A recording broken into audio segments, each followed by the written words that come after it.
दोस्तों नमस्कार। आप देख रहे हैं मेरा YouTube चैनल सत्य तक प्रमोद झा के साथ। तो चलिए बढ़ते हैं आज की कहानी की ओर। अपने शहर की रेलवे स्टेशन पर ट्रेन रुकी तो रात के 2 बज रहे थे। स्टेशन पर इक्का दुक्का लोग ही नजर आ रहे थे। ठंड इतनी ज़्यादा थी कि तमाम ऊनी कपड़े पहनने के बाद भी कपकपी बंद नहीं हो रही थी। सचिन ने अपना बैग कंधे के सहारे पीठ पर लटकाया और स्टेशन से बाहर निकल आया। वहाँ उसे इस वक्त कोई बस या रिक्शा नज़र नहीं आ रहा था, तो वह वहीं स्टेशन के बाहर खड़े होकर किसी सवारी के आने का इंतज़ार करने लगा। तभी उसके कानों में दूर से एक ऑटो आने की आवाज़ सुनाई पड़ी।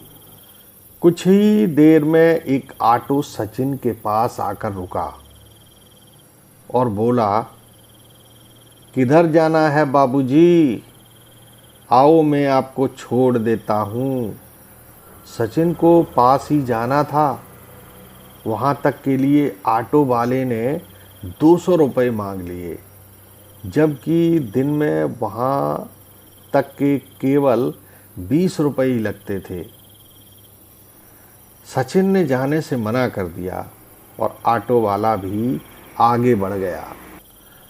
सचिन ने सोचा कि एक ऑटो वाला आया है तो और भी ज़रूर आएंगे, थोड़ा इंतज़ार कर लेते हैं। और तभी उसे एक और आवाज़ आई, किधर जाना है बाबूजी? मैं आपको छोड़ देता हूँ। पर सचिन को वह आवाज़ सुनकर जरा झुंझलाहट हुई। अभी तो बताया था यही 4 किलोमीटर दूर मनका चौक तक जाना है, तुमने तो 200 रुपये बताए थे। ऑटो वाले ने हंसकर कहा, अरे बाबूजी, जो दिल करे सो दे देना। सचिन ने सोचा, इतनी ठंड में यहाँ खड़े खड़े सवारी का इंतज़ार करने से अच्छा है निकल लेते हैं। अब सचिन ऑटो में बैठ गया। सड़क पर ठंड के कारण कोहरा छाया था और भयानक अंधेरे के झन्नाटे में केवल ऑटो की ही आवाज़ सुनाई पड़ रही थी। सचिन को एक बुरी आदत थी सिगरेट पीने की, सो उसके मन में आया कि सिगरेट पी लेता हूँ, शायद इससे ठंड कुछ कम हो जाए। सचिन मन ही मन ये सोच रहा था कि तभी ऑटो वाले ने कहा, बाबूजी, गाड़ी में सिगरेट ना पीना। उसकी बात सुनकर सचिन को जैसे 440 वोल्ट बिजली का झटका लगा। उसे अपने कानों पर यकीन नहीं हो रहा था कि जो ऑटो वाले ने अभी कहा था वो उसने सुना है।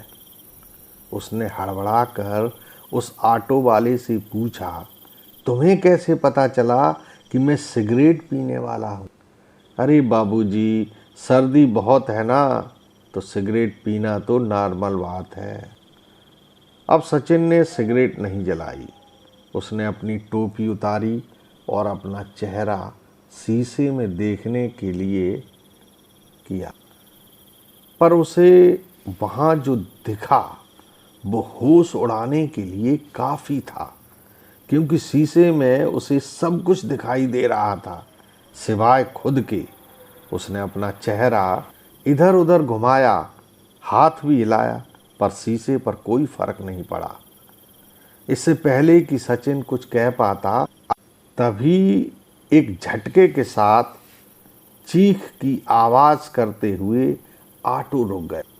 उसने वापस अपना चेहरा शीशे में देखा तो इस बार चेहरा साफ साफ दिखाई पड़ रहा था। ऑटो वाले ने कहा, अरे बाबूजी, ऑटो खराब हो गया, आप 10 मिनट रुको, मैं इसे अभी ठीक करता हूँ। सचिन ऑटो से उतरा। उसने इधर उधर देखा तो 3 फुट से आगे का कुछ दिखाई नहीं पड़ रहा था। कोहरे की चादर ने पूरे के पूरे वातावरण को अपने आगोश में ढक रखा था। अब सचिन ने सोचा, जब तक ऑटो ठीक कर रहा तब तक हल्का ही हो लेता हूँ। और वह सड़क के किनारे झाड़ियों की तरफ चला गया। तभी वहाँ जैसे एक ही पल में आसपास के सारे इलाके के कुत्ते जमा होकर सचिन को घेर कर भौंकने लगे। सचिन घबराते हुए मदद के लिए चिल्लाया।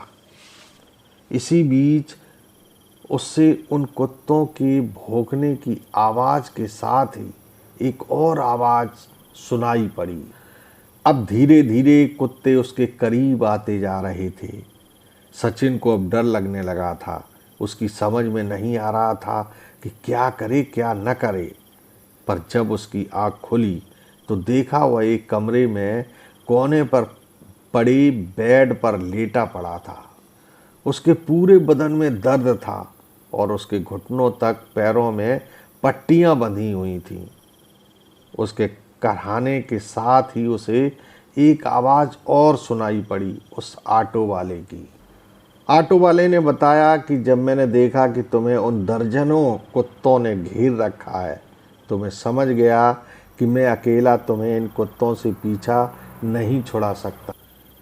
इसलिए मैं ऑटो लेकर आगे गया और 4-5 लोगों को बुलाकर ले गया। तब कहीं उन कुत्तों से तुम्हारा पीछा छूट पाया। फिर उसके बाद तुम्हारी पट्टियां कराकर तुम्हें अपने घर ही ले आया। सचिन को यह सब देख सुनकर बहुत अच्छा लगा कि दुनिया की इस भीड़ में आज भी कुछ लोग हैं जो इंसानियत को जिंदा रखे हुए हैं। इसके बाद उसने ऑटो वाले का धन्यवाद किया और वहाँ से चलने की बात कही। तब ऑटो वाला बोला कि बाबूजी, डॉक्टर ने आपको 24 घंटे रेस्ट के लिए कहा है, एकदम फुल बेड रेस्ट। साथ ही यह भी कहा था कि आपको होश आते ही उन्हें सूचना कर दूं। मैंने उन्हें फ़ोन कर दिया है, वो बस आ जाएं, फिर जैसा आप चाहें वैसा कर लेना जी। कुछ ही देर में एक डॉक्टर वहाँ पर आ जाता है तो सचिन को देखने के बाद कहता है कि आपको कम से कम 24 घंटे तक आराम की सख्त ज़रूरत है। 1 मिनट के लिए भी बिस्तर से उठना आपके लिए घातक है। डॉक्टर के जाने के बाद उस ऑटो वाले ने सचिन के लिए खाना बनाया और उसकी चारपाई के पास टेबल पर रखकर वो अपने काम पर चला गया। अब सचिन को भूख लग रही थी तो वह बिस्तर से उठकर बैठ गया। इससे पहले कि सचिन खाने को हाथ लगाता, उसकी नज़र सामने दीवार पर पड़ी जहां उस ऑटो वाले की माला पड़ी हुई तस्वीर टंगी थी। उसे देखते ही सचिन के होश उड़ गए। अब वो कराहते हुए जल्दी से बिस्तर से उठा और वहां से जाने लगा। पर जैसे ही सचिन ने गेट खोला तो बाहर गेट के ही पास वो ऑटो वाला खड़ा था, जो सचिन को देखते ही मुस्कुराते हुए बोला, ना ना बाबूजी, आपने सुना नहीं, 24 घंटे तक कहीं नहीं जाना। और सचिन को घसीटते हुए बेड पर लाकर बांध देता है ताकि वो वहाँ से भाग न पाए। अब सचिन चीखता चिल्लाता रहा पर उस ऑटो ड्राइवर ने उसकी एक नहीं सुनी। उसके हाथ पैर बांधने के बाद वह ऑटो ड्राइवर सामने के दरवाजे से होते हुए बाहर की ओर निकल गया। सचिन कुछ देख पाया तो अपनी ही आंखों के सामने बंद होते उस दरवाजे को जिससे वह ऑटो ड्राइवर बाहर गया था। अब सचिन बुरी तरह से घबरा चुका था और उसे अपनी मौत साफ दिखाई पड़ रही थी। सचिन रोते हुए चिल्ला रहा था, छोड़ दो मुझे, जाने दो, मैंने तुम्हारा क्या बिगाड़ा है जो मेरे साथ ऐसा कर रहे हो? कोई है जो मुझे यहाँ से बाहर निकाले? तभी उसे बिस्तर के नीचे से कोई आहट सुनाई दी। अब सचिन और जोर जोर से चिल्लाते हुए बोला, कौन है? यहाँ मेरी मदद करो। तभी बेड के नीचे से एक आदमी निकला और सचिन की तरफ देखते हुए उसे डरावने अंदाज में चुप रहने का इशारा किया और बोला, अब बस 16 घंटे और बचे हैं, फिर तुम हमेशा हमेशा के लिए शांत हो जाओगे। सचिन उससे मदद की गुहार लगाता रहा, पर वह फिर से बेड के नीचे चला गया। और जब उसकी आंख खुली तो उसने देखा कि उसके हाथ पैर खुले हैं। उसने सोचा यही एक मौका है। अब वह तुरंत दरवाजे के पास गया और उसे खोलकर बाहर जाना चाहा, पर दरवाज़ा खोलते ही वह चौंक गया। सामने ऑटो वाला अभी भी खड़ा था। सचिन बिना कुछ कहे सुने चुपचाप अंदर चला आया और जब उसने मुड़कर देखा तो ऑटो वाला उसे घूरते हुए दरवाज़ा बंद कर रहा था। इस बार उसने दरवाज़ा इतनी ज़ोर से बंद किया था कि दरवाजे की आवाज़ से सचिन की बेहोशी टूट गई। उसने देखा कि वह पहले की तरह ही बेड पर बंधा पड़ा है और बेड के नीचे से वही आदमी निकला और बोला, बस अब केवल 3 घंटे और, उसके बाद सारा दर्द खत्म। अब सचिन को मौत निश्चित दिखने लगी। वह बुरी तरह से रोते हुए जीवन की भीख मांग रहा था। इसी बीच सामने का दरवाज़ा खुला और वही ऑटो वाला अब अंदर आया और पास पड़ी कुर्सी पर बैठ गया। अपने सामने अपनी मौत को बैठा देख सचिन जानता था कि अब वह मजबूर है। वह रोते हुए गिड़गिड़ाने लगा, भैया मैंने आपका क्या बिगाड़ा है? क्यों कर रहे हो तुम मेरे साथ ऐसा? मुझे जाने दो प्लीज़। मेरी बीवी है, एक बच्चा है, उसका ख्याल रखने वाला कोई नहीं है।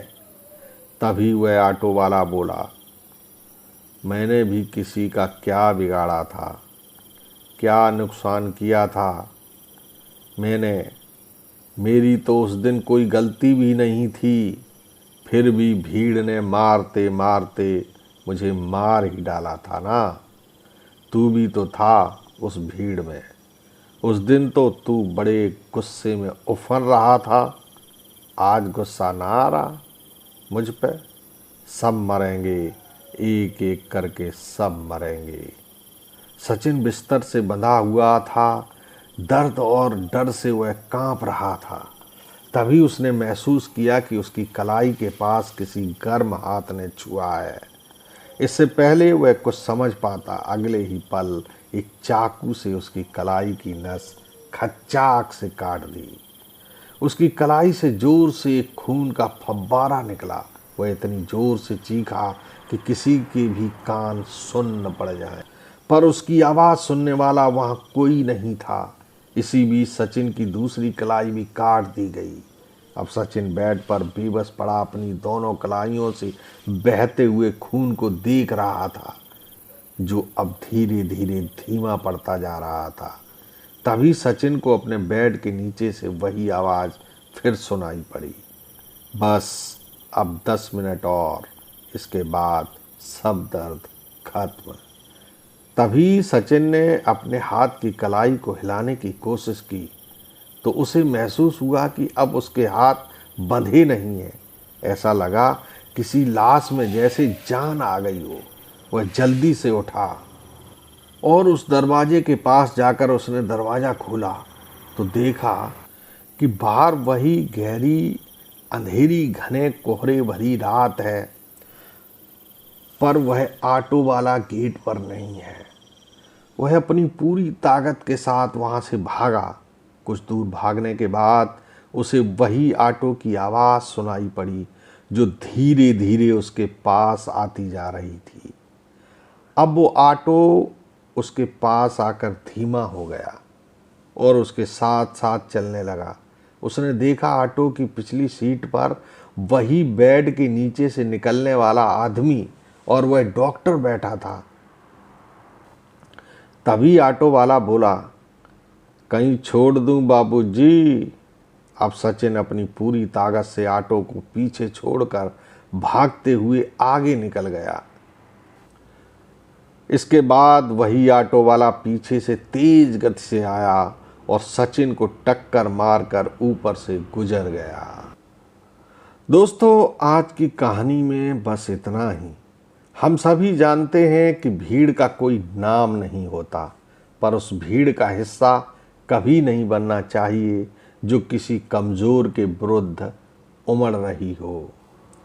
अगर आपको मेरी कहानी पसंद आई हो तो वीडियो को लाइक करके मुझे सब्सक्राइब ज़रूर कर देना, ताकि मेरी कहानी आप तक रोज़ समय से पहुंचती रहे। तो आज के लिए बस इतना ही। प्रमोद झा का प्यार भरा नमस्कार। तभी